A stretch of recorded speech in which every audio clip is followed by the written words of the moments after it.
ഇങ്ങോട്ട് വരാനാ പറഞ്ഞത്. വേലായുധേട്ടാ, എനിക്ക് നടുവേദനയുണ്ട്, അതുകൊണ്ട് അടുത്ത ഷോയ്ക്ക് ഞാൻ കയറിക്കോളാം. ഈ കളി കഴിയുമ്പോ നടുവേദനയൊക്കെ താനേ മാറിക്കോളും. ഇവിടെ 30 വർഷമായി ഞാൻ ട്രപ്പീസ് കളിക്കാൻ തുടങ്ങിയിട്ട്. താനൊക്കെ ജീവിതത്തിൽ ട്രപ്പീസ് കളിച്ച് തടി തപ്പാൻ നോക്കുന്ന ജാതി.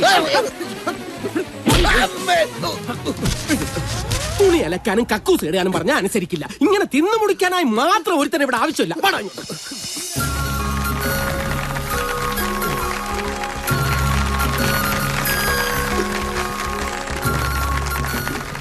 ഓഡിയൻസിനെ നോക്കി കൈവീശി കാണിക്കണ കഴുതേ. മതി മതി, കേറങ്ങോട്ടോ. மீண்டும் மீண்டும் பார்க்க தூண்டும் உங்கள் நெஞ்சை விட்டு மாறாத இந்த பீரங்கி ஐட்டம் ஜம்போ ரஷ்யன் சர்க்கஸில்.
എന്റെ അന്ത്യം ഇവിടെ വെച്ച് തന്നെയാവാം. ചുറ്റും ചില കെട്ടിടങ്ങളുണ്ടെന്നല്ലാതെ ആളനക്കം കാണാനില്ല. നിലവിളിച്ചാൽ പെട്ടെന്നാരും വരുമെന്ന് തോന്നുന്നില്ല. കത്തിയോ തോക്കോ എന്താന്ന് വെച്ചാൽ എടുത്തോളൂ, ഞാൻ റെഡിയാണ് മരിക്കാൻ.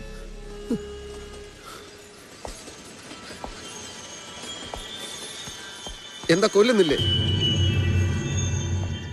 ഞാൻ ആരെയും കൊല്ലാനൊന്നും വന്നതല്ല. ഞാൻ കാരണം ഡോക്ടർക്ക് യാതനകളെ ഉണ്ടായിട്ടുള്ളൂ എന്നറിയാം. മാപ്പ് ചോദിക്കാൻ പോലും അർഹതയില്ല എനിക്ക്. ഞാൻ ചികിത്സ തേടി വന്നതല്ല. ഇനി ഒരിക്കലും അതിന് ഞാൻ ഡോക്ടർ പുറകെ വരില്ല.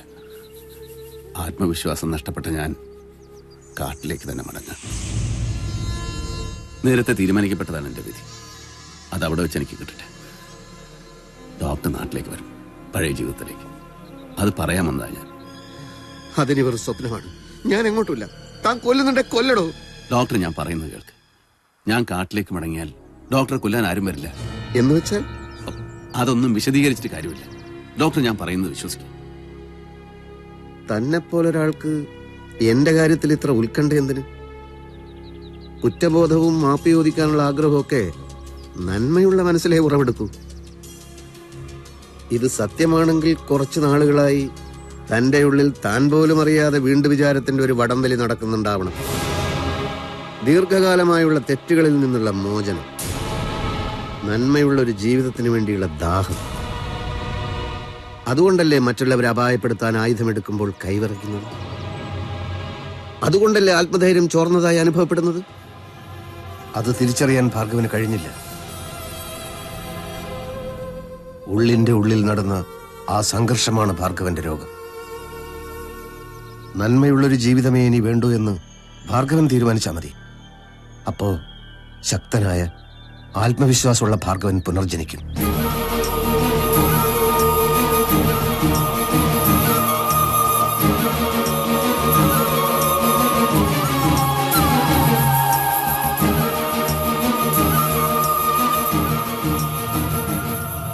ശരിയാണ് ഡോക്ടർ, അത് തന്നെയാണ് എൻ്റെ പ്രശ്നം. ആഗ്രഹിക്കാത്ത സാഹചര്യങ്ങളിലേക്ക് പലപ്പോഴും ഞാൻ വലിച്ചെറിയപ്പെടുകയായിരുന്നു.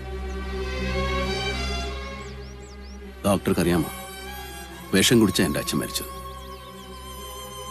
എന്നെ പ്രസവിച്ച് അധികം കഴിയുന്നതിന് മുമ്പ് എന്തോ രോഗം വന്ന് കട്ടിലിൽ നിന്ന് എഴുന്നേക്കാൻ വയ്യാത്ത അവസ്ഥയിലായിരുന്നു അമ്മ. എനിക്ക് ഓർമ്മ വെച്ചപ്പോൾ അമ്മയെ ചികിത്സിച്ച് അച്ഛൻ മുടിഞ്ഞിരുന്നു. കഞ്ഞി വെക്കുന്നത് അച്ഛൻ, അത് കോരിത്തരുന്നത് അച്ഛൻ, സ്കൂളിൽ കൊണ്ടാക്കുന്നത് അച്ഛൻ. 9ാം ക്ലാസ്സിലെത്തിയപ്പോൾ ഫീസ് കൊടുക്കാൻ പറ്റാതെ എന്റെ നിൽപ്പെന്നും സ്കൂളിന്റെ വരാന്തയിലായിരുന്നു. അമ്മാവന്റെ ഒരു മകള് കല്യാണം കഴിച്ച് ഭർത്താവിനോടൊപ്പം നാഗാലാൻഡിലുണ്ടായിരുന്നു. ഒരിക്കൽ നാട്ടിൽ വന്നപ്പോൾ ഞങ്ങളുടെ കൂടെ വിട്ട ഇവനെ ഞങ്ങളെ നന്നായി പഠിപ്പിച്ചോളാന്ന് പറഞ്ഞു. ഒരേ ഒരു മകനല്ലേ, എവിടെയെങ്കിലും പോയി രക്ഷപ്പെട്ടോട്ടെ എന്ന് കരുതി എന്നെ അവരോടൊപ്പം അച്ഛൻ വിട്ടു. അവിടെ നിന്നാണ് എന്റെ ദുരന്തം തുടങ്ങുന്നത്. എന്നെ അവർ സ്കൂളിൽ അയച്ചതേ ഇല്ല. ഭാര്യയും ഭർത്താവും ജോലിക്ക് പോകുമ്പോൾ 3 വയസ്സുള്ള 2 കുട്ടികളെ ഞാൻ നോക്കണം. പിന്നെ അടുക്കള പണിയും ഞാൻ തന്നെയാണ്. അന്ന് ഞാൻ കരയാത്ത ദിവസങ്ങളില്ല. മിക്ക ദിവസം അവരെന്നെ അടിക്കും. തീക്കുള്ളി എന്റെ ദേഹത്ത് വലിച്ചെറിഞ്ഞിട്ടുണ്ട്. ഇതിനിടയ്ക്ക് അമ്മ മരിച്ച വിവരത്തിന് കമ്പി വന്നിട്ട് അവരെന്നെ അറിയിച്ചില്ല. നാട്ടിൽ പോയി ഞാൻ ഒരിക്കലും തിരിച്ചു വരില്ലെന്ന് അവർക്ക് ഉറപ്പായിരുന്നു. സഹിക്ക വയ്യാതായപ്പോ ഒളിച്ചോടി. ആ യാത്ര അവസാനിച്ചത് ജയിലിൽ. അച്ഛൻ എന്നെ തിരക്ക് നാഗാലാൻഡിൽ പോയിരുന്നെന്ന് പിന്നീടാണ് അറിഞ്ഞത്. ആ കുരുത്തം കെട്ടവൻ എവിടെയോ പോയി തുലഞ്ഞു കാണുമെന്ന് അച്ഛനോട് അവർ പറഞ്ഞു. അമ്മ മരിച്ച് തനിച്ചായ അച്ഛന് അത് താങ്ങാവുന്നതിനപ്പുറമായിരുന്നു. അധികം വൈകാതെ അച്ഛൻ വിഷം കഴിച്ചു മരിച്ചു. എപ്പോഴും നാട്ടിലെത്തപ്പോഴാണ് ഞാൻ അറിയുന്നത്. പക്ഷേ മദിരാശിയിൽ ഒരു ഹോട്ടലിൽ 2 കൊല്ലം എച്ചിൽ കഴുകി സ്വരൂപിച്ചു വെച്ച പണവും കൊണ്ട് ഒരിക്കൽ കൂടെ ഞാൻ നാഗാലാൻഡിൽ പോയി. എന്റെ അമ്മാവന്റെ മകളെന്ന് പറഞ്ഞവളെ ഞാൻ തല്ലി ചതച്ചു. അവളുടെ മൂക്കിന്റെ പാലം ഞാൻ ചവിട്ടി അരച്ചു. എതിരാളിയെ ആക്രമിക്കാൻ ശീലിച്ചത് അന്ന് മുതൽക്കായിരിക്കണം. അപ്പൊ അച്ഛനെ പറ്റി അന്ന് എന്നോട് പറഞ്ഞതൊക്കെ? അച്ഛനെ പറ്റി സ്നേഹത്തോടെ സംസാരിക്കുമ്പോൾ എനിക്ക് കരച്ചിൽ വരണം. അതുകൊണ്ട് അന്നങ്ങനെ പറഞ്ഞേ ഉള്ളൂ. ഭാർഗവൻ, നല്ലവനായ അച്ഛന്റെ നല്ലവനായ മകനാണ് നിങ്ങൾ. ഇടയ്ക്ക് സംഭവിച്ചതെല്ലാം സാഹചര്യങ്ങൾ മാത്രം. ആ സാഹചര്യങ്ങളിൽ നിന്ന് പരിപൂർണമായി പിന്മാറാതെ നിങ്ങൾക്ക് സ്വസ്ഥതയുണ്ടാവില്ല. അതെ ഡോക്ടർ, അതുതന്നെയാണ് ഞാൻ ആലോചിക്കുന്നത്. പക്ഷേ ഞാൻ അകപ്പെട്ടിരിക്കുന്നത് വല്ലാത്തൊരു കെണിയിലാണ് ഡോക്ടർ. എന്ത് കെണിയായാലും നമ്മുടെ ജീവിതത്തിന്റെ തീരുമാനങ്ങൾ എടുക്കാൻ മറ്റാരെയും അനുവദിച്ചുകൂടാ. ഭാർഗവൻ അത് കഴിയണം. വേറെ പോം വഴികളില്ല.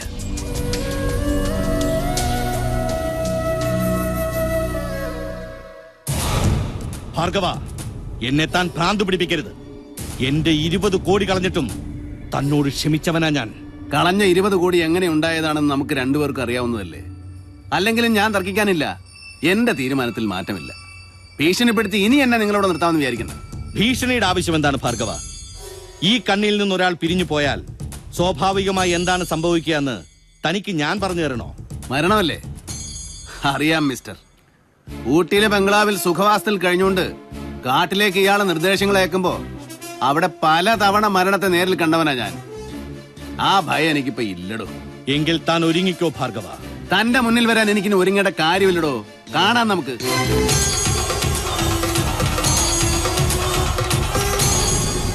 എന്നെ ജീവനോടെ ഇരിക്കാൻ സമ്മതിക്കില്ല എന്ന് രാമനാഥൻ തീർത്തു പറഞ്ഞു. അപ്പോ ഒന്നുകിൽ അയാൾ അല്ലെങ്കിൽ ഞാൻ. അത് ഇനി നടക്കും. അങ്ങനെ തീരുമാനിച്ചെങ്കിൽ ഇനി വൈകേണ്ട കാര്യമില്ല. അധികൃതരോടെല്ലാം തുറന്നു പറയണം. രാമനാഥന്റെ മുഖം മൂടി വലിച്ചു കീറണം.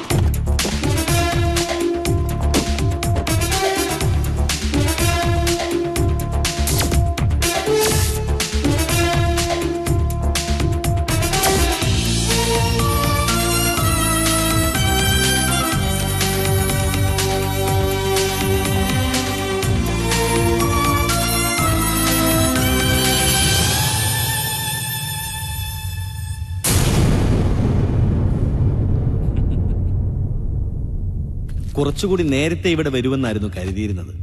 അതുകൊണ്ട് ഇന്നലെ തന്നെ അങ്ങ് ചാർജ് എടുത്തു. ഭാർഗവൻ വെളിപ്പെടുത്താൻ പോകുന്ന സത്യങ്ങൾ കേട്ട ഉടൻ നടപടിയെടുക്കാൻ ഉത്തരവാദിത്തപ്പെട്ട ഒരാള് വേണ്ടേ? ഈ സന്ദർഭത്തിന് യോജിച്ചത് ആയുധത്തെക്കാൾ അധികാരമാണെന്ന് എനിക്ക് തോന്നി. പറഞ്ഞോളൂ, പറയാനുള്ളതെല്ലാം പറഞ്ഞോളൂ. ആ, മനഃശാസ്ത്രജ്ഞന്റെ അമ്മയും സഹോദരിയും ഒക്കെ വീട്ടിൽ തന്നെ ഉണ്ടല്ലോ അല്ലേ? 3 പേരെയും ഞാൻ വന്ന് കണ്ടോളാം. എടോ ഭാർഗവ, ഡിപ്പാർട്ട്മെന്റിലും സമൂഹത്തിലും വർഷങ്ങളായി ഞാൻ ഉണ്ടാക്കിയെടുത്ത ക്ലീൻ ഇമേജ് ഉണ്ടല്ലോ. അറിയപ്പെടുന്ന ഒരു കുറ്റവാളിയായ ഭാർഗവന് അത് തകർക്കാനാകില്ല. പോലീസിലോ കോടതിയിലോ എവിടെ വേണമെങ്കിലും താൻ പോയി പറഞ്ഞു എനിക്ക് കഞ്ചാവ് തോട്ടങ്ങളുണ്ടെന്നും ജോസഫ് മാത്യുവിനെ കൊന്നത് ഞാനാണെന്നും. പക്ഷേ തെളിവുണ്ടോ കയ്യിൽ? പോലീസും കോടതിയും തെളിവ് ചോദിക്കും. വ്യക്തികൾക്ക് അവകാശമില്ലാത്ത ഏതോ കാടിന്റെ താഴ്വരകളിലെ കഞ്ചാവ് തോട്ടങ്ങൾ എന്റേതാണെന്ന് പറഞ്ഞാൽ ആര് വിശ്വസിക്കും? എങ്ങനെ വിശ്വസിപ്പിക്കും? ബുദ്ധിയില്ലടോ തനിക്ക്. അതുകൊണ്ടെടുത്ത തീരുമാനമായതൊക്കെ. ബുദ്ധിയില്ലാത്ത പൊട്ടന്മാർക്കൊരു കുഴപ്പമുണ്ട്. അവര് മുൻപിൻ നോക്കാൻ അറിയാത്തവരാ. അവൻ അടിക്കുന്ന അടിയിൽ ബുദ്ധിമാൻ അവന്റെ ബുദ്ധി സൂക്ഷിച്ചിരിക്കുന്ന തലച്ചോറ് ചിന്നി ചിതറും. അടിക്കാൻ കൈ പൊങ്ങിയാലല്ലേ ഭാർഗവ? എപ്പോഴെങ്ങനെയാണ് അടി വീഴുക എന്ന് ഊഹിക്കാൻ പോലും തനിക്ക് കഴിയില്ല. ആഹാ, അത് കാത്തിരുന്ന് കാണേണ്ട കാര്യമാണ്. കാത്തിരിക്കാൻ സമയം കിട്ടിയെന്ന് വരില്ല. തന്നെ പോലെ കാക്കിക്കുപ്പായമിട്ട് നടക്കുന്ന ഒരുപാട് കള്ളന്മാർ നാട്ടിലുണ്ട്. അവരിൽ പലരും പിടിക്കപ്പെട്ടുകൊണ്ടിരിക്കുകയാണ്. തന്റെ ഗതിയും മറ്റൊന്നായിരിക്കില്ല. കോടതി സഹായിച്ചില്ലെങ്കിൽ എന്റേത് മാത്രമായ ഒരു കോടതിയായിരിക്കും നിന്റെ വിധി പ്രസ്താവിക്കുന്നത്. ആ വിധി സ്വൽപ്പം മോശമായിരിക്കും.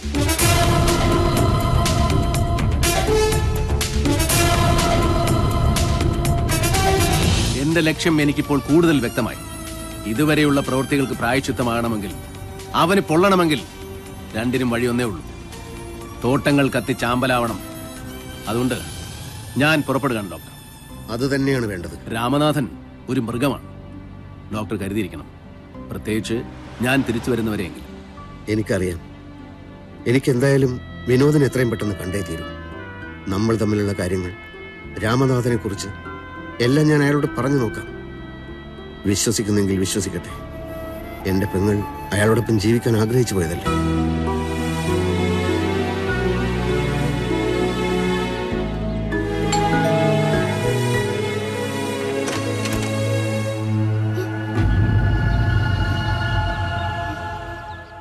ഭയപ്പെടണ്ട, പ്രേതമൊന്നുമല്ല, ഒളിവിലായിരുന്നു.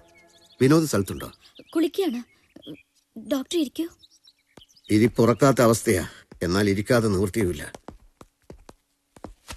എവിടെയായിരുന്നു ഇത്രയും നാൾ? പീരങ്കിക്കകത്തായിരുന്നു, ഉണ്ടയായിട്ട്. എന്ത് അനുഭവിച്ചു. ജീവിതത്തിന്റെ മറുകര കണ്ടു. ഇനി ഒരിക്കലും ഒരാളോടും ഐ ലവ് യു എന്ന് ഞാൻ പറയില്ല. പ്രണയത്തിനും ചാവല്യങ്ങൾക്കും അപ്പുറത്ത് ജീവിതത്തിൽ പലതുമുണ്ടെന്ന് ഞാൻ അറിഞ്ഞു. ഫ്രോയിഡും യൂങ്ങും കണ്ടുപിടിച്ചത് മനുഷ്യ മനസ്സിലെ ചില ദ്വീപുകൾ മാത്രമാണ്. ഞാൻ കണ്ടെത്തിയത് വൻ കരകളാണ്, വൻ കരകൾ. സൈക്കോ അനാലിസ്റ്റ് ഒരു ബലിയാടാണ്. മറ്റുള്ളവരുടെ പ്രശ്നങ്ങൾ ഏറ്റുവാങ്ങി സ്വയം കഴുത്തറക്കപ്പെടുന്ന ബലിയാട്. എവിടെയായിരുന്നു ഡോക്ടർ? എന്താണ് സംഭവിച്ചത്? ആരെ ഭയന്നിട്ടാണ് ഡോക്ടർ ഒളിച്ചോടിയത്? എല്ലാം വിശദമായി പറയേണ്ടതുണ്ട്. അതിനു വേണ്ടിയിട്ടാണ് ഓഫീസിലേക്ക് പോയത്. പക്ഷേ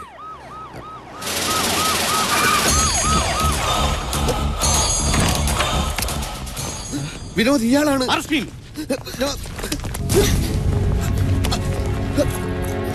ഭാർഗവനോട് ഉണ്ടാവുന്ന ഞാൻ പ്രതീക്ഷിച്ചത്. ഡോക്ടറെ കസ്റ്റഡിയിലെടുത്ത് ചോദ്യം ചെയ്താൽ ഭാർഗവന്റെ സകല ഇടപാടുകളെ പറ്റി തത്ത പറയുന്ന പോലെ പറയും. He's with Bhargavan, a strong ally. I have the evidence.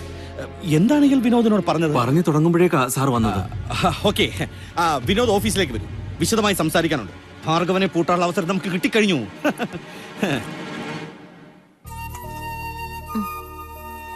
കുടിക്കമ്മച്ചി, ഇത് കുടിക്കമ്മച്ചി. കുടിക്കുന്നില്ലേല് ഹോസ്പിറ്റലിലോട്ട് തന്നെ കൊണ്ടുപോവാം.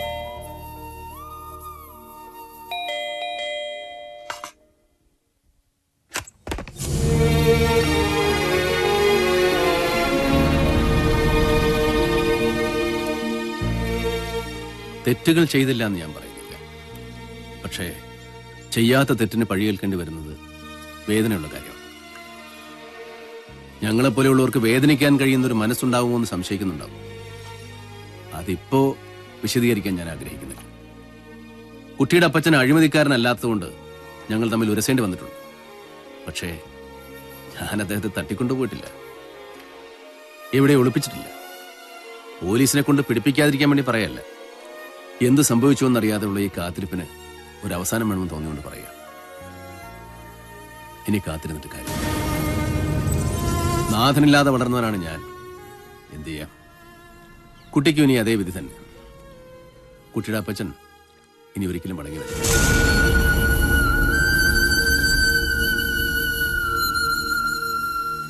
കോടതിയിലെല്ലാം ഞാൻ വെളിപ്പെടുത്തും. അതുകൊണ്ട് കുട്ടിക്ക് പ്രത്യേകിച്ച് കാര്യമൊന്നുമില്ലെങ്കിൽ